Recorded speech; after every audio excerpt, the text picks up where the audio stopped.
Shalom,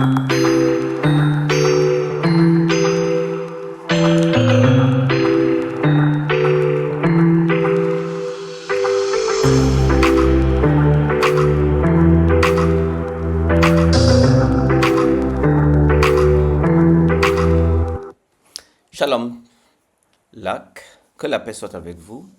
Dans cette rubrique Les mots de la Bible, nous avons un terme passionnant aujourd'hui, c'est la circoncision, ce terme important. Avec vous, le pasteur Etougan Andy Patrick, auteur, conférencier, administrateur. Alors, nous avons donc ces livres que je viens de faire paraître en 2024. Le christianisme et la politique, le christianisme et l'argent, le christianisme, le chrétien et la franc-maçonnerie, l'Africain, l'Égypte et la Bible. Ce livre est un livre très important parce que je discute de l'approche afrocentriste pour savoir ce qu'elle est fondamentalement utile pour nous, quelle est la place de l'Afrique dans la Bible. Et c'est un livre que je vous recommande. Alors, vous avez sur l'image ceux qui veulent acquérir ces ouvrages au Cameroun, le 237 660 57 03 91 54. Au Gabon, les 4 livres sont disponibles, 240 07 89 73 66. Faites vite parce que les copies sont en train de s'épuiser rapidement. Que le Seigneur vous garde et vous bénisse. Alors, avec vous, dans cette capsule, nous avons les mots de la Bible. Le terme circoncision. Ce terme est un terme important que je vais décortiquer en quelques minutes. De l'hébreu donc, circoncision, oral, arel parfois, ou orla, provient d'une racine attestée dans l'akkadien, en araméen, en arabe du sud. Le terme apparaît dans la Bible sous le nom suivant orla, que l'on traduit prépuce 16 fois. Or, arel, incirconcis, qui apparaît dans 32 occurrences dans la Bible. Le verbe, l'indicatif qu'on appelle le kal en hébreu, aral, qui signifie laisser incirconcis. Et au nifal ou impassif, nirla, se montrer incirconcis. Et juste une fois dans la Bible. Alors dans 1 Samuel, chapitre 18, verset 25, vous avez ce texte qui vous dit, qui montre de façon significative qu'est-ce qu'est la circoncision. Et 2 Samuel chapitre 3 verset 14, or là se réfère à l'ensemble des gens incirconcis. Le Nouveau Testament traduit donc ce terme or là par péritome, de temno qui signifie couper, péri qui signifie autour, tout autour, pour signifier l'ablation du prépuce. La circoncision est une cérémonie religieuse qui consistait, n'est-ce pas, à couper le prépuce de tous les enfants mâles. Dieu lui-même donc ordonna à Abraham de faire subir, n'est-ce pas, cette opération à tous les mâles de sa famille. Il en fit même une loi pour ses descendants et la circoncision devint donc la marque des personnes sous l'alliance de Dieu, ou l'alliance avec Dieu.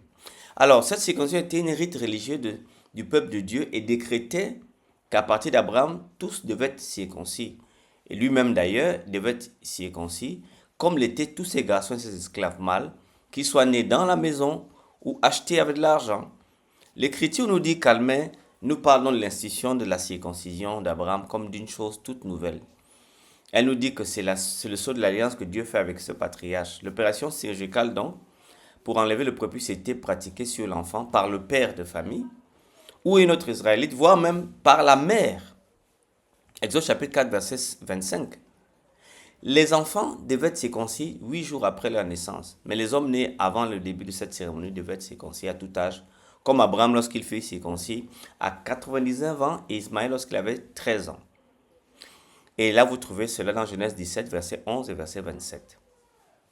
Les Israélites observaient dans cette règle, n'est-ce pas,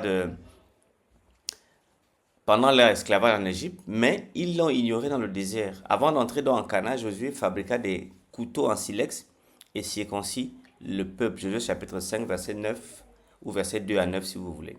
Les Israélites observaient cette règle pendant cette période donc, et à cette époque, les métaux étaient connus mais religieusement conservateurs et les anciennes réglementations avaient tendance à persister même si elles n'étaient pas nécessaires. Ainsi, des centaines d'années après l'élimination de la pierre, le silex était encore utilisé à la place du métal. Les étrangers qui souhaitaient rejoindre la communauté israélite devaient être circoncis, quel que soit leur âge. Et vous avez cela dans Exode ou Genèse 34, verset 14 ou Exode 12, verset 48. Peu avant l'ère chrétienne, les peuples conquis d'Édom, d'Ithurée furent ainsi contraints de fusionner avec les peuples juifs dans Antiquité judaïque, chapitre 13. Outre les Hébreux, la circoncision était pratiquée par d'autres peuples, notamment les Égyptiens, contre Apiem, chapitre 2, verset 14, et Hérodote, chapitre 2, verset 104, qui observaient cette coutume 3000 ans avant Jésus-Christ. Mais d'autres peuples comme les Philistins, les Phéniciens, les Moabites, les Ammonites, les Syriens, les Assyriens, les Babyloniens, en tant qu'autres peuples, en contact avec les Juifs, n'étaient pas obligés de le faire. Donc vous avez les Assyriens, les Chaldéens, les Philistins. C'est pourquoi le terme offensant incirconcis pour dire la ish, la hacher, lo orla, homme sans circoncision ou homme incirconcis, signifie presque la même chose que païen sur le plan étymologique.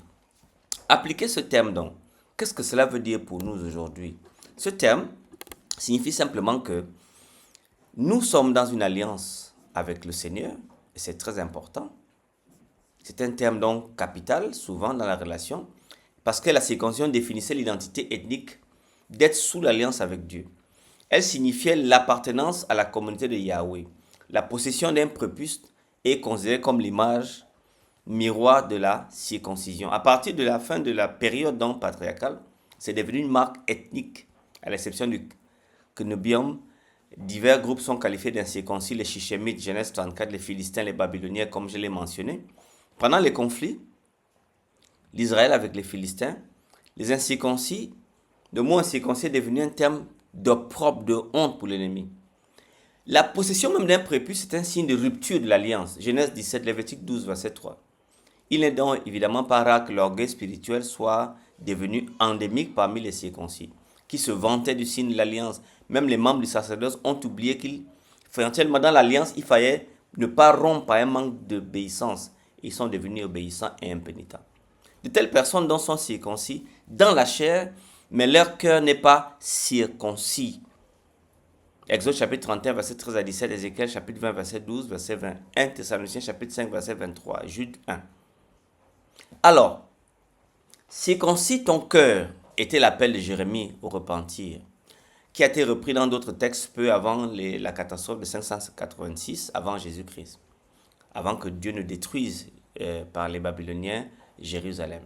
Lévitique 26, 41, Deutéronome 10, verset 16, Jérémie 4, 4, Jérémie 9, 24. Dieu appelle les croyants à circonscrire leur cœur. Chez les Hébreux, c'était le premier signe de l'alliance, depuis le patriarche comme signe physique de l'alliance dans la période du sabbat, plus inclusif, remplaça comme signe de la nouvelle alliance avec Yahvé et symbolise maintenant le signe de la sanctification avec Dieu. Que le Seigneur vous bénisse, parce que nous allons avoir un mot important la semaine prochaine.